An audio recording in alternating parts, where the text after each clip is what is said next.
149 pounds. Spectacular season for Yahya Thomas, ranked 4th in the country, comes in 18-2.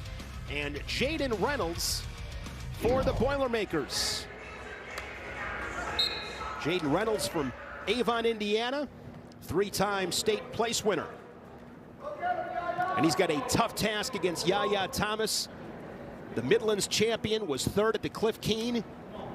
Both losses this season to Ohio State's Sammy Sasso. Beat Max Mirren of Iowa this season, solved that puzzle for the first time. 149, Jim, another stacked weight class, and Yahya, he'll be right in the thick of it. Yeah, he will be. And you know, Reynolds, 5-12, a record on there. Has he given up a single leg here to Yahya Thomas? So, Yahya's the type of guy that can go ahead and blow you out of a straight train double. I would have to think that Reynolds is experienced enough of that here, wrestling Kendall Coleman from Purdue. Now you see Yahya coming, grabbing that heel, looking for a little bow and arrow action there, but he comes off of it. But nice adjustment there by Thomas, just going right to a single leg.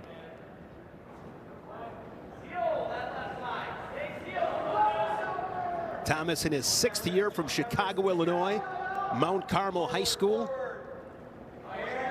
Coached by Alex Surtsis, All-American at Iowa. Good return there from Yahya as he takes riding time over 35. And good job there to compete by Reynolds. Gets that escape. Good job with that head post and got his hips out real quickly. And Thomas really wasn't convinced that he needed to go ahead and follow him very much. So, I just like Yahya's story here, that year he came in 25 seed here. We've done specials on it here, what his attitude and mindset was. But he's a classic example of that year that he finished 3rd in the country with that low 25 seed, of what you can get going for yourself in this last 3 weeks of the season, learning how to, for him it was getting out from underneath, staying out there, having pressure, just learning how to go ahead and compete as you see him finish up a single leg to the other side. He's attacked both sides of the body now. But that's a classic example of how you can go ahead and use the season as a process, and process is judged by its end product here, and that's how you do in the tournaments. A lot of little things you can do between the ears to get yourself ready here for tournament time. 2 takedowns in riding time over a minute for Yahya Thomas. Yeah, that run was magical, Jim. 25 seed. 5 matches where he beat top 10 seeds. So, it wasn't easy. He went through the grind to get it done. Yeah, and what he did that was different from was what we talked about here earlier, was just his ability to get out from underneath, allow himself to be the athlete he is on the feet. Wasn't getting tired. The conditioning was there. Final seconds in this first period. Thomas on the strength of 2 takedowns, doubling up the Boilermaker to the second period. Yahya Thomas is our State Farm State of Success. 18 wins, career high this season. Second period, gentlemen. Last year, Yahya didn't place at the Big Tens, was a 19 seed, and was beaten the blood round on that Friday night. So he'll look to get back on the podium this March in Tulsa. 3 weeks from today, right here on the Big Ten Network, Big Ten Championships from Ann Arbor, Michigan.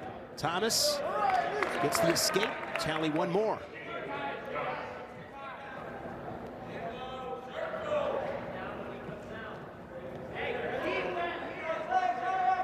Parker Phillies, Jim, we saw him get the forfeit at 141, but as Yahya's in with another attack, he's one of the guys that's been really a staple for this Purdue program with Tony Ursuline. Been a solid wrestler in that Purdue single. Yeah, and he's been fun to watch, and he's been dangerous, at least the times that we've seen him on the Big Ten Network. So, he could become one of those tough out guys at the national tournament, Big Ten tournament as well. That was good work there by Yahya with that single leg there, a little adjustment that he made. His arms were totally split on that thing. He was still able to go ahead and get the finish. 55 seconds here in this second period. Thomas has Reynolds flat.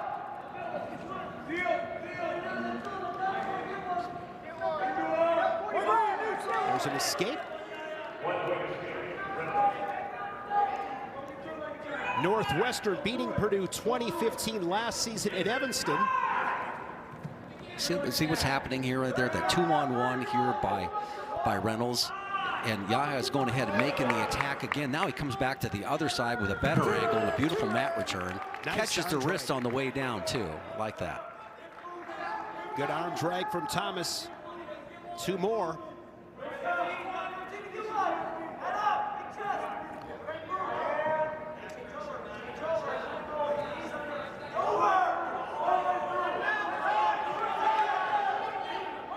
And Thomas will finish the period on top.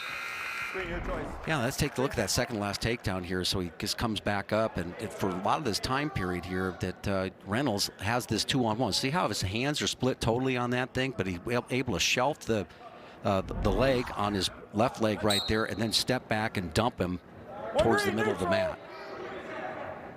Thomas will give Reynolds the escape. Wants to continue working on his feet. And if you're Reynolds, you're getting some ties that you want. Those 2-on-1 ties are not bad. He's got to, is there a shot off that you can get to? Right Thomas there. Working off an underhook, lowers his level, plows through for 2. Yeah, it was beautiful work right there. Got to the hips that time, kept his feet. Take a look at this. Off the underhook, snaps him down. All right, gets a little bit better angle. Head in the ribs right there, driving through. And you saw Matt Storniolo, he's thinking bonus points right now. He's giving up these 2 forfeits. He said, 1 more takedown here, then we want you to work on the top. Purdue looking for its first Big Ten dual meet victory. They've lost a couple of tough ones. They fell to Maryland this past Friday night by 1. They also lost to Indiana by 1. Congratulations to Alex Clemson and the Terrapins. Alex picking up his first Big Ten dual meet victory as head coach at Maryland. Going back to that 2-on-1 is Reynolds. And situation right here, Jim, if you're Reynolds, you understand the situation. Slow this down a little bit. Yeah, fight for your team. Yeah, but he gives up the shot there off of it. And now Thomas in a better position. He might be thinking about taking him to his back here, maybe catching him. See how the roll through potential is there. Let that arm out, but he decides to stop. Not going anywhere. Easy, guys. Easy. Easy up. Thomas needs a takedown to get the major decision. Riding time locked up, so he's up by 7. I think Thomas is thinking feet to the back, all right? Take him to his back here. We've got 35 seconds. Takedown is good, of course. That gives you the major, but maybe you can take him to his back here from this position. There's a stall call on Reynolds, and it's a point for Thomas.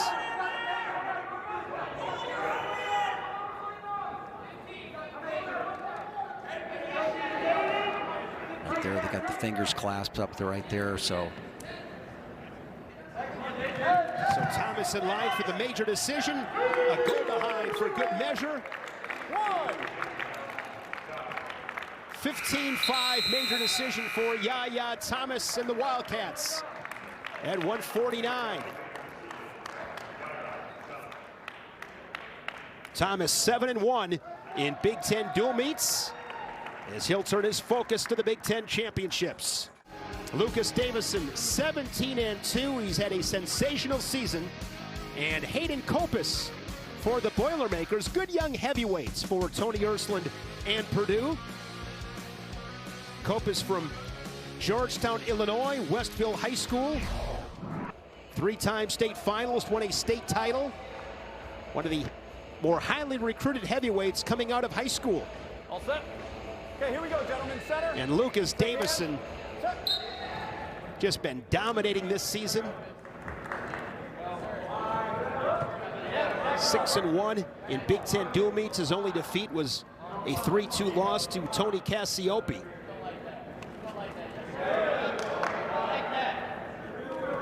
And many people forget, Jim, Lucas was down at 197 in 2020. Honorable mention, NWCA All-American. And he's successful. Yeah, he's put on the weight in the right spots, and that sometimes you see some of the best heavyweights ever guys like Lou Bannock come to mind. Howard Harris pinned his way through the NCAA tournament. Guys that moved up from 97. He had one of the We had a fellow by the name of John Heropoulos who never placed at 190 and moved up to heavyweight and finished second in the country his senior year. And a lot of times guys become different when they get to have every meal with their coaches. And you know, for us, that was the case here with John, and being around Ed Bannock and training with him, it just made him that much better, and then quickness worked for him. No score, 110 in. Copass won a junior freestyle championship in Fargo. Pretty good wrestler in his own right. He has an underhook there on the right side. Be really interested to watch Copass as his career progresses, because in the next couple of years, his weight class will clear out a little bit. Right, and I like his footwork so far in this match. He's done, you know, got a little angle right there, giving up the double unders there, but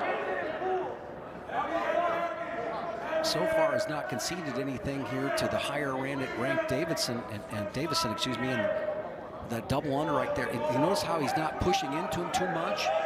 He's keeping position, holding his own weight. Inside trip attempts. Yeah. That was nifty. It was, but it just wasn't in the middle.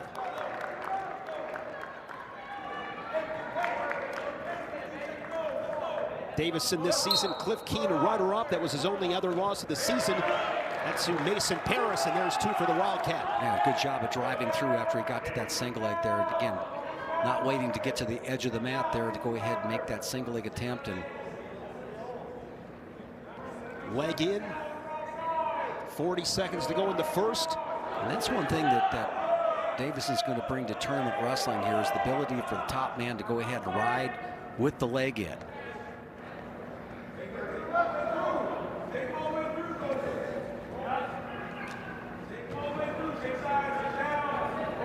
You know, being a little bit smaller heavyweight here, not really committing to what we call the crossbody ride, where he's bringing his shoelace over the top of the ankle, just a leg in.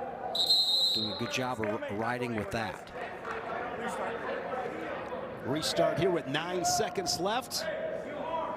Let's see if the big man has a good first move here with 9 seconds left. Get set, Green. Get set. Set. Play cover.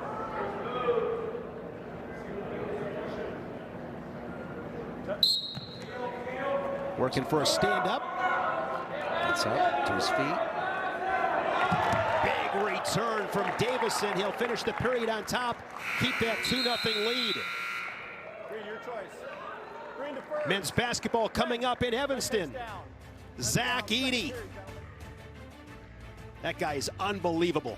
Didn't look like he had to jump very high to get that rim looked like it was lowered about 2.5 feet. And there's Boo Buie leading the Wildcats in scoring. Top-ranked Purdue and Northwestern coming up after wrestling here on the Big Ten Network. Nice crowd expected. Welsh Ryan Arena, since those renovations, just beautiful facility. Copass with an escape 2-1 score. Collar tie from Copass. Davison at the Midlands and winning that title did not allow a point. And Northwestern as a team winning its first Midlands title in program history. Again, stingy in the top position, but also he's a big man that can go ahead and ride that leg on the left-hand side. That kind of flusters a lot of the big men in the weight class. Saw a great match this past Friday night at heavyweight with Mason Paris and Tony Cassiope. Paris winning it. There's a stall call on Copass as Davison attacked the body. No, we're out. Action, gentlemen. You mentioned that match before. It was between Paris and Cassiope. Really well played there by Paris, but 9-7. Big man putting Saw some points. Yeah. That was an exciting match. Cassiope, in one of those sequences, got a takedown, was close. It was that neutral danger zone position.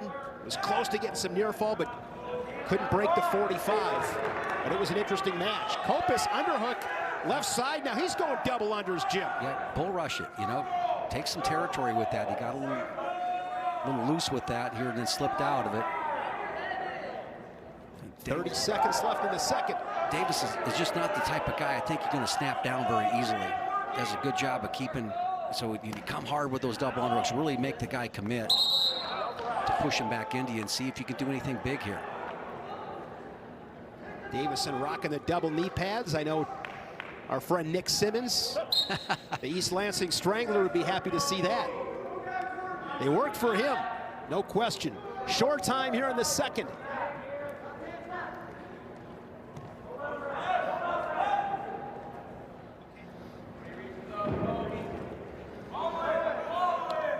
In Lincoln, Liam Cronin and Dean Peterson coming down to the wire. Final 10 seconds of the third period. Cronin on the edge gets the takedown, and the Cornhusker will win it 3-1. Really good job of playing the real estate on that one. Really not much to work with right there. Catches Peterson both ankles together. He'll be jacking up the crowd there at the Vandy Center. How about 125? 7 of the top 10 in the rankings in the Big Ten. Figure that one out, Jim. I mean, obviously Spencer Lee, the clear favorite, but you take everybody else and throw them into a bucket and pick one. And I wouldn't be surprised if they had success in Ann Arbor. Saw yesterday here on the Big Ten Network, Eric Barnett's beating Patrick McKee. They've wrestled 7 times. McKee's won 4. Two-time All-Americans. Warning green, 1 red. 60 seconds left in the third. Lucas Davison edging closer to 20 wins this season. This would be win number 18. He'll go to the Big Tens with a 7-1 record in the Big Tens. There's a go behind for 2. Yeah, worked off of Copass' shot there, but he was willing to go ahead and take it at that moment, get himself back in the match. That's good to see.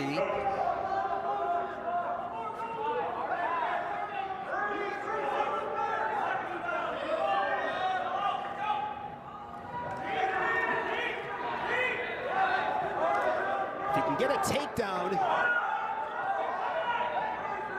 he'll need it quick to take riding time over a minute. Right there. Here he goes. Copass defends.